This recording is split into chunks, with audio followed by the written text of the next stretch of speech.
de la relación Caracas-Washington en materia económica. ¿Cómo estás viendo el programa ahora, desgraciadamente, con el terremoto muy recluido, la parte económica hacia otro nivel, que antes estaba muy próspera, ¿no? Sí, bueno, había una satisfacción en Washington muy importante por el tema petrolero. O sea, había tranquilidad alrededor del presidente Trump en relación con Venezuela, que iba adelante, que iba bien, porque el trabajo petrolero iba avanzando con muchas dificultades por el tema de la luz, y algunas empresas de inversión petrolera que han dicho que no ven el estatus legal suficiente para venir, pero firmaron acuerdos y van paso a paso.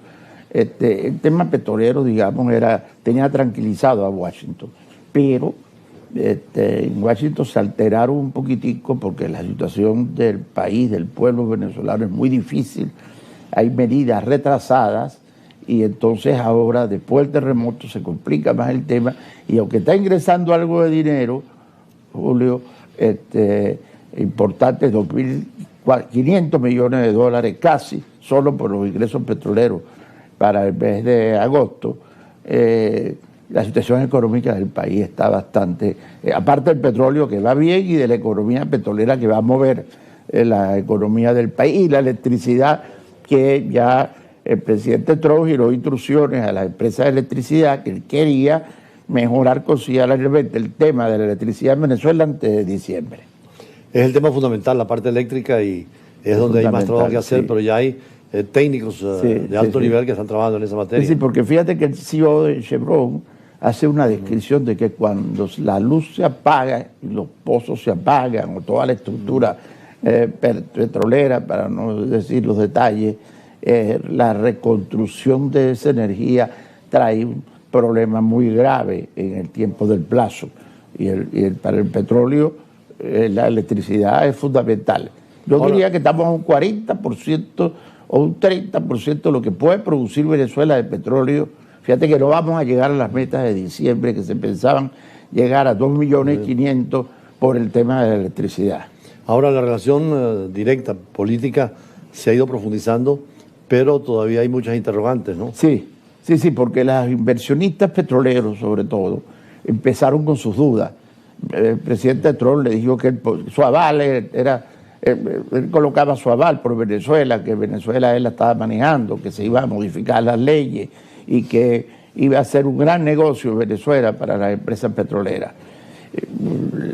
Los 19 que tuvieron en la Casa Blanca hablando con él, hay un grupo de 10 que no ven las condiciones de legalidad todavía suficientes. Eso motivó la reglamentación de la ley de minas, que lo hizo la presidenta encargada, pero las regalías y los impuestos siguen siendo altos, dicen.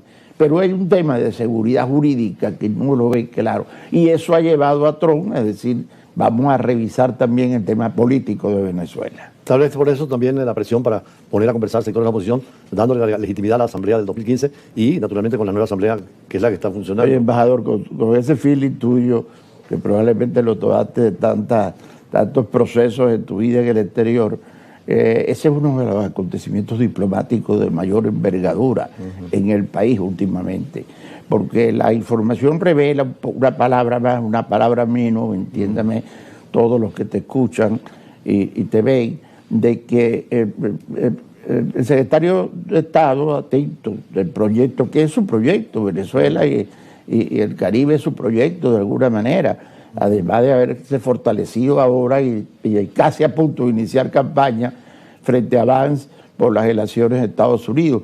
Pero él, con su tema Venezuela, veía un poco estancado el país y le lleva al presidente Trump la posibilidad de anunciar elecciones para el año que viene, para junio, no, dice el presidente, para diciembre del año que viene, no.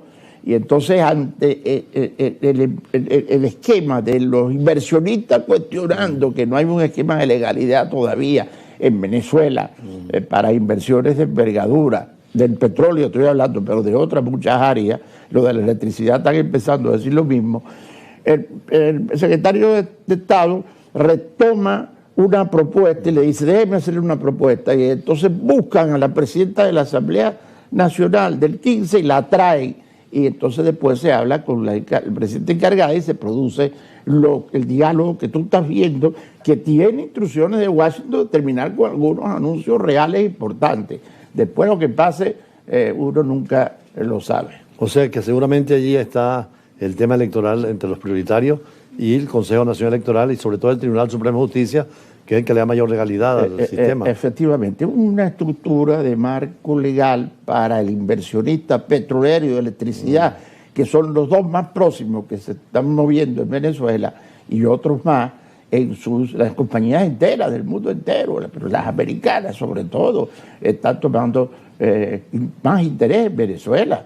Tanto que hay unas quejas de algunos países diciendo que las compañías americanas tienen monopolizada la participación en Venezuela. Hay empresas italianas que se han quejado de que quieren y que iban a intervenir fuertemente en la construcción en Venezuela y que quieren participar, pero que no encuentran el espacio suficiente. Ahora, un tema que para ti es muy cercano también es el de Cuba. Hay una evolución distinta. ¿Cómo estás viendo la situación en La Habana? En Cuba se les ha retrasado un poco, pero la información en Washington sobre la estrategia que poseen es que decidieron retrasarla para acercarla más al proceso electoral de noviembre, las elecciones de medio tiempo.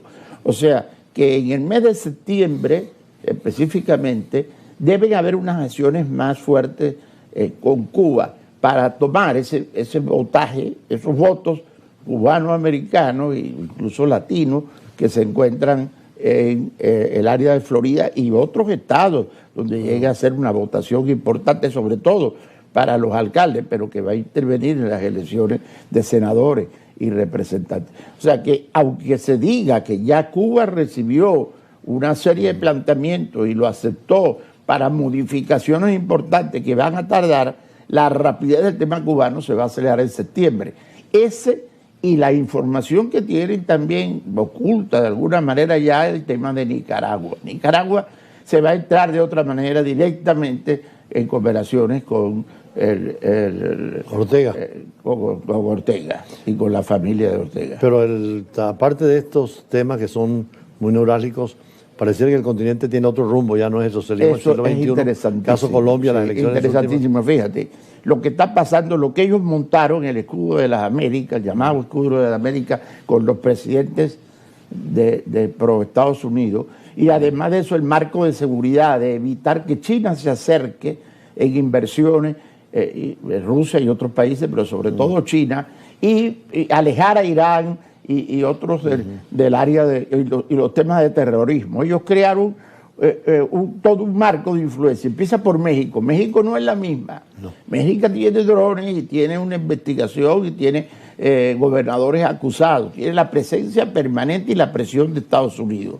Si bajamos, tienes el caso, por supuesto, de Cuba, tienes el caso de Panamá del Canal, donde ha habido una influencia en Centroamérica y en las islas del Caribe, incluyendo República Dominicana. Si bajas después del 3 de enero, tienes los hechos ocurridos en Ecuador, ¿no? Que está interviniendo fuerzas militares, aportando aporte para la lucha contra el terrorismo. Perú, recientemente, ¿no? Colombia, por supuesto, teniendo ya Argentina, Bolivia. Uruguay, Bolivia, que vino después. Y ahora el rumor alrededor del presidente Trump es que tiene la mira puesta en Brasil. Las relaciones con Lula se deterioraron profundamente en el último mes. Lula decidió enfrentar al presidente Trump pensando que se va a debilitar en noviembre, y el presidente Trump decidió enfrentarlo y hacer un cambio de gobierno y apoyar lo que sea un cambio de gobierno allá. Es un interrogante que va a quedar por una próxima entrevista, porque se nos acaba el tiempo. Que tenemos. Y ahora las relaciones con Venezuela, específicamente con Estados Unidos, se han fortalecido extraordinariamente.